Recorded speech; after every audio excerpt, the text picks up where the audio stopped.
আমাদের তিনজন ক্রিকেটার, তিনজন এক্স ক্যাপ্টেন মাশরাফি মুর্তজা, নাইমুর রহমান দুর্জয়, সাকিব আল হাসান একই ধরনের সিচুয়েশনে আছেন।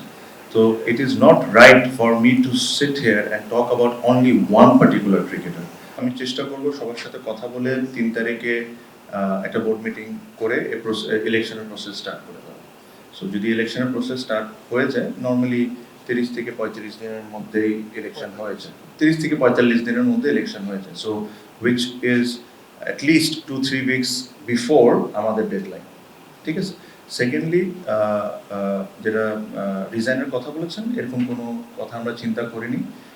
আমি ব্যক্তিগতভাবে তো এরকম কোনো কথাই চিন্তা করিনি। ডে ওয়ানে আমি বলেছি যে আমি ইলেকশন করবো, প্রেসিডেন্টের ইলেকশন আমি অবশ্যই পার্টিসিপেট করবো। I will follow the constitution, and কনস্টিটিউশনে যে জিনিসটা উল্লেখ করা আছে, যে জিনিসগুলো আমাকে অ্যালাউ করে, আমি ওইভাবেই করে আসবো। বিসিবির রেভিনিউ জেনারেট করা ইজ টপ প্রায়োরিটি। এটার জন্য এখানে কোনো সিন্ডিকেট থাকতে পারে না। আমার একটা বড় সুবিধা হলো আমার কোনো লোক নাই বিসিবিতে। আমি একজন খেলোয়াড় ছিলাম, আমি খেলোয়াড় থেকে অর্গানাইজার হয়েছি, আমি অর্গানাইজার থেকে এখন বোর্ডে একটা দায়িত্ব পেয়েছি। সো এখানে কোনো দিক থেকে কাউকে কোনো ধরনের কোনো অ্যাডভান্টেজ দেওয়া হবে না। The only advantage is going to get is BCB. আমি এই জিনিসটা আপনাকে রেস্ট এশিওর করি।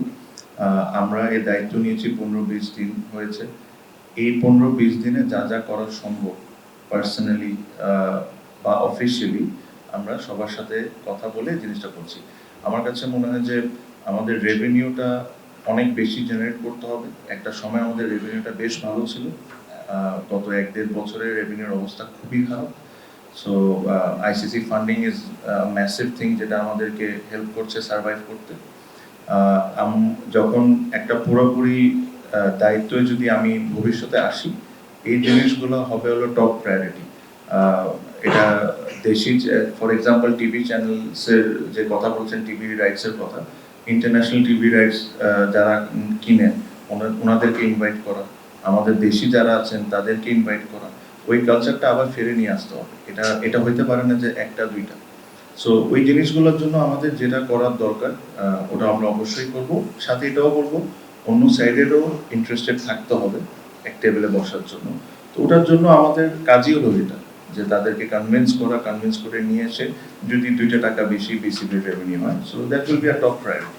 দেখেন, প্রথম কথা হলো, যখন আপনি যখন একটা ইলেকশন দিতে চাবেন, আপনি লিগালি অনেক ওপিনিয়ন নিতে হয় যে আমি কিভাবে করে আগাবো। সো মোটামুটি লিগালি আমরা 1-2টা ওপিনিয়ন অলরেডি পেয়ে গিয়েছি, আরও 1-2টা যে কোনো হয়তো বা কালকে পরশু বা নেক্সট ওয়ার্কিং ডেতে পেয়ে যাব। এই কারণে আমি আপনাকে বলেছি। সেকেন্ডলি, প্রশ্নবিদ্ধ যে জিনিসটা হয়েছে, আমি শিওর আপনারাও জানেন। ফর এক্সাম্পল, একটা জিনিস ছিল যেটা নিয়ে আমরাই যারা ছিলাম অনেক আলোচনা করেছি, যে বিগত সব ইলেকশনে স্পেশালি জেলা বিভাগ থেকে যারা আসেন, এটা বাধ্যতামূলক করাটা আমরা ঠিক মনে করি না। আমি মনে করি না কনস্টিটিউশনালি এটা রাইটও, যেটা হলো যে অ্যাডপ কমিটি করে দিব, এটার থেকেই নিতে হবে। যখন ইচ্ছা আপনি ওখান থেকে একজনকে বের করে দিবেন আপনার সাপোর্টের জন্য, যখন ইচ্ছা আপনি ঢুকাই দিবেন। এসব নিয়ে কিন্তু আমরা বিগত অনেক কিছু ইস্যু নিয়ে অনেক কিছু বলেছি। এটা না যে আপনারা কিছুই জানেন না, you know what are the complaints were. আমরা যেটা যেভাবে করে সঠিকভাবে একটা ইলেকশন হয়েছে, বিগত আগেও যে নিয়মে হয়েছে, আমরা সবকিছু মেনটেন করে যেটা যেভাবে ইলেকশন একটা হওয়া উচিত আমরা ঠিক ওইভাবে করেই করব। সো যে কথাটা আমি আপনাকে বললাম, যে এটা this is one of the point, there are other points as well, যে ইলেকশনটা কিভাবে কন্ডাক্ট করা হয়েছিল, এই জিনিসগুলো নিয়ে কিন্তু আমি অ্যাটলিস্ট 2-3টা প্রেস কনফারেন্স করেছি, 2-3টা ভাবে আমি কোয়েশ্চেন্স রেজ করেছি। সো আই ডোন্ট থিঙ্ক এখন sitting in this position I should repeat the same things. I am sure আপনারা যদি একটু খোঁজ নেন আপনারা দেখতে পারবেন যে আমি নিজেই বলেছি যে কি হয়েছে। So I hope. Postal ballot সবসময় ছিল, অলওয়েজ সবসময় ছিল। পোস্টাল ব্যালট সবসময় ছিল। পোস্টাল ব্যালটের মতো যদি হয় তাহলে অবশ্যই। এখন যদি একটা রুমে বসে সবাই একসাথে বসে যদি করেন, that is a questionable thing, ঠিক না? সো পোস্টাল ব্যালটের যে নিয়মে আছে, ই ভোটের যে নিয়ম আছে, ওগুলো ই ভোটের মতো থাকবে, পোস্টাল ব্যালটের মতো থাকবে। And this is up to you how you want to exercise the power. So আমি আমার তরফ থেকে, যখন একটা ইসি গঠন হয়ে যাবে, EC is an independent body, it has nothing to do with me. আমার কাজ হলো বা আমাদের কাজ হলো যে আমরা ডে টু ডে অ্যাক্টিভিটিস করতে থাকবো, এখানে যদি কোনো কিছু আসে বা কোনো কিছু কাজ করা যায় এসবের উপর ফোকাস করতে থাকবো। যখনই এসি গঠন হয়ে যাবে, this will be their headache to do. But these are all in the system. যে কথাগুলো আপনি বলেছেন, সিস্টেমে তো অনেক কিছু থাকে, বাট ওই অনেক কিছুকে আপনি কিভাবে ইউজ করছেন এটা অনেক কিছু ডিপেন্ড করে। সো আই হোপ, যেহেতু আমরা ফেয়ার ইলেকশন নিয়ে এত কথা বলেছি, আমি এতটুকু আশা করি যে আমাদের আন্ডারে ইনশাল্লাহ আমরা ফেয়ার ইলেকশন করতে পারবো।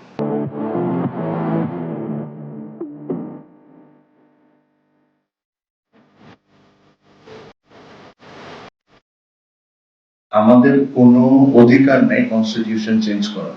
হ্যাঁ, একটা মিনিট, ঠিক আছে।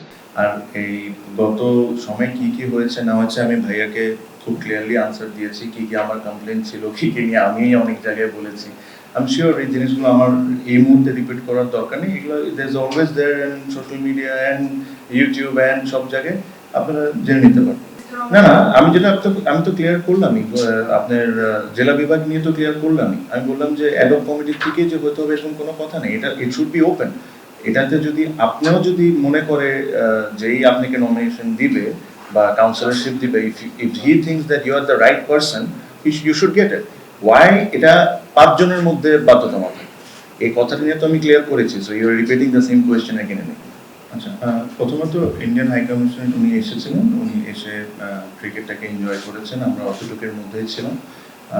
যখন একটা ইলেক্টেড বডি আসবে, প্লাস আমাদের এখান থেকে যেটা থাকবে ওই কমিউনিকেশন খালি ইন্ডিয়ার সাথে না, বাকি সব দেশের সাথে আমাদের শুরু করতে হবে।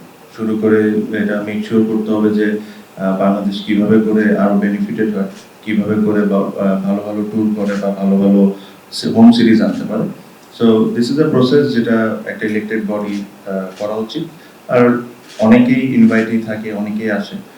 আমাদের দায়িত্ব হলো তাদেরকে ভালোভাবে হোস্ট করা, খেলা নিয়ে কথা বলা। হ্যাঁ, সো এইসবের মধ্যে ছিলাম। সেকেন্ডলি যে প্রশ্নটা করেছেন, আমি আমার পজিশন থেকে একটা জিনিস জাস্ট আপনাদেরকে অনুরোধ করতে চাই যে আমরা লাস্ট 1-1.5-2 বছর ধরে একজন পার্টিকুলার ক্রিকেটারকে নিয়েই, আমার যদি নাম বলতে হয় সাকিবকে নিয়েই আমরা কথা বলছি।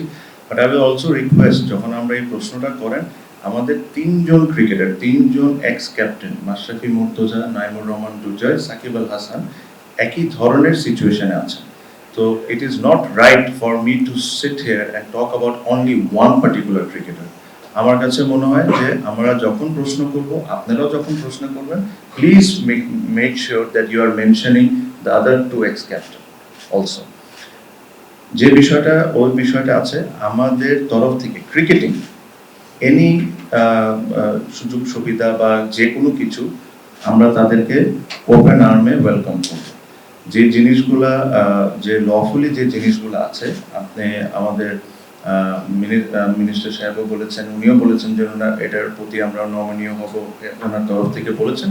অ্যাজ ক্রিকেট বোর্ড আমাদের তরফ থেকে ক্রিকেটিং যেসব জিনিসে আমরা হেল্প করতে পারি, will always there, will welcome them with open arm, যদি ওনাদের ওই সমস্যাগুলো ওনারা সমাধান করে আসেন।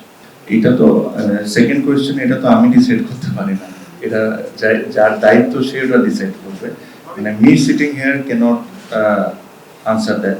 সেকেন্ডলি যে জিনিসটা বলেছেন ভাইয়া, যে আই অ্যাবসলিউটলি এগ্রি, আমিও একজন সাফারার, যে আমরা বেসিক্যালি বিসিবির একটাই ফেসিলিটিস এখন আছে যেখানে সব প্র্যাকটিস হচ্ছে। এই জিনিস নিয়ে যখন একটা ইলেক্টেড বডি এসে যাবে, আমি বললাম যে আমার সময় খুবই কম, আই এম অনলি হিয়ার, এখন আজকে হয়তো বা 20 দিন হয়েছে খুব সম্ভব, 20 দিন 20-22 দিন হয়েছে।